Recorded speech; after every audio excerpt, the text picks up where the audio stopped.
श्री स्वामी समर्थ. पुन्हा एकदा तुमचं आपल्या यूट्यूब चॅनलमध्ये स्वागत आहे. स्वामी कृपेने तुमचा आजचा दिवस आनंदात जाऊ ही स्वामीचरणी प्रार्थना करते आणि आजच्या व्हिडिओला सुरुवात करते. मार्गशीर्ष महिना सुरू आहे आणि 2025ची शेवटची संकष्ट चतुर्थी. या चतुर्थीला काही सोपे उपाय करणे अत्यंत उपयुक्त ठरू शकते असेही सांगितले जाते. 7 डिसेंबर 2025 रोजी वार रविवार, त्या दिवशी संकष्टी चतुर्थी आहे.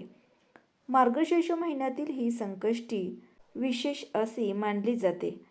संकष्ट चतुर्थीच्या दिवशी गणपती बाप्पांचे विशेष पूजन, नामस्मरण, उपासना, आराधना करण्याची प्राचीन परंपरा आजपर्यंत अखंडितपणे सुरू असल्याचे पाहायला मिळते. गणपती बाप्पाची कृपा आपल्यावर कायम असावी, सगळे चांगले व्हावे, मंगलमूर्ती विघ्नहर्ता होऊन मदतीला धावून यावा असे सगळ्यांना वाटत असते. सन 2025 या वर्षातील ही शेवटची संकष्ट चतुर्थी आहे. या निमित्ताने काही उपाय आवर्जून केल्यास त्याचे चांगले सकारात्मक परिणाम पाहायला मिळू शकतात असे सांगितले जात आहे. गीतेमध्ये 10व्या अध्यायात विभूती योग सांगताना भगवंतांनी मासाणा मार्गशीर्षोहम म्हणजे मार्गशीर्ष महिन्यात मी असतो असे म्हटले आहे. मार्गशीर्ष महिना भगवान श्रीकृष्णाला अतिशय प्रिय आहे. मार्गशीर्ष मास हा केशव मास म्हणूनही ओळखला जातो, कारण या महिन्याचे पालकत्व भगवान महाविष्णू यांच्याकडे असते. गणपती बाप्पा हे आबालवृद्धांचे आराध्य दैवत. गणपती ही वैश्विक देवता आहे. गणपती बुद्धीची देवता आहे. गणेश ही प्रेरणा देणारी देवता आहे.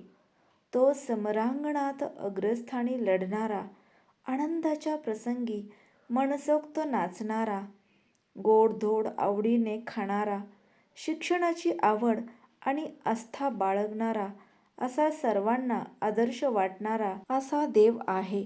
प्रत्येक मराठी महिन्याच्या वद्य चतुर्थीला उपवास करून गणेशाची आराधना करण्याची परंपरा आदिकालापासून सुरू आहे. गणेश व्रतामध्ये संकष्ट चतुर्थीचे व्रत सर्वोच्च आणि सर्वश्रेष्ठ मानले जाते.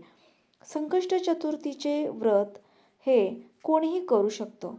हे व्रत आचरल्यामुळे विघ्नहर्ता बाप्पा लवकर शुभ फल देतो अशी ही मान्यता आहे. कारण गणपती बाप्पांचे आपण नामस्मरण करताना आपल्याला अनेकदा अडचणी येत असतात. गणपती बाप्पाचे पूजन, नामस्मरण करताना अनेक वेळा अशा गोष्टींमध्ये, अडचणीमध्ये अडथळे, समस्या येत असतात. प्रयत्न केले जातात, कठोर परिश्रम, मेहनत केली जाते, परंतु त्याचे यथायोग्य फळ मिळतेच असे नाही. अशा वेळी काही उपाय करावे असे सांगितले जाते. संकष्ट चतुर्थीच्या दिवशी काही उपाय केल्यास त्याचा लाभ होऊन सकारात्मक अनुकूलता अनुभवता येऊ शकते. परीक्षेत, स्पर्धेत, अभ्यासात सकारात्मक परिणाम प्राप्त होण्यासाठी विद्यार्थ्यांनी संकष्ट चतुर्थीचे व्रताचरण करावे. हे व्रत मनोभावे करावे. यशप्राप्ती आणि प्रगतीसाठी गणपतीला 11 दुर्वांच्या 11 जुड्या अर्पण कराव्यात. 21 जुड्या अर्पण केल्या तर अतिउत्तम. गणपतीला आवडणारी फुले अर्थातच जास्वंदाची फुले आवर्जून अर्पण करावीत. गणपती संकटनाशनम स्तोत्र म्हणावे. ओम गम गणपतये नमः किंवा ओम सिद्धिविनायकाय नमः या मंत्राचा 108 वेळा किंवा यथाशक्ती जप करावा. गणपती अथर्व शीर्ष पठण करावे. म्हणता येणे शक्य नसेल तर मनोभावे श्रवण करावे. राहू केतूसह अन्य काही ग्रह दोष असले तर ते सांगितले असल्यास ओम दुर्मुखाय नमः या मंत्राचा 108 वेळा किंवा यथाशक्ती जप करावा. संकष्ट चतुर्थी हे एक व्रत आहे. हे व्रत पुरुष स्त्रिया दोघांनी करायचे असते. हे व्रत 2 प्रकारांनी करतात. एक असते ती मिठाची संकष्ट चतुर्थी आणि दुसरी पंचामृती चतुर्थी. दिवसभर उपवास करून चंद्रोदय झाल्यावर चंद्राला व गणपतीला महानैवेद्य दाखवावा यासाठी मोदक करण्याची खूप पद्धत आहे. त्यानंतर भोजन करावे. या व्रताचा काल आमरण 21 वर्ष किंवा 1 वर्ष असा आहे. व्रतराज या ग्रंथात हे व्रत सांगितले आहे. जी संकष्ट चतुर्थी मंगळवारी येते तिला अंगारकी संकष्टी असे म्हटले जाते.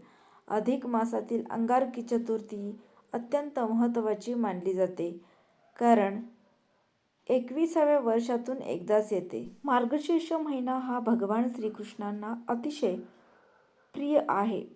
मार्गशीर्ष मास हा केशव मास म्हणूनही ओळखला जातो. याच अतिशय शुभ मार्गशीर्ष महिन्यातील संकष्ट चतुर्थीला विशेष महत्त्व मानलं जातं.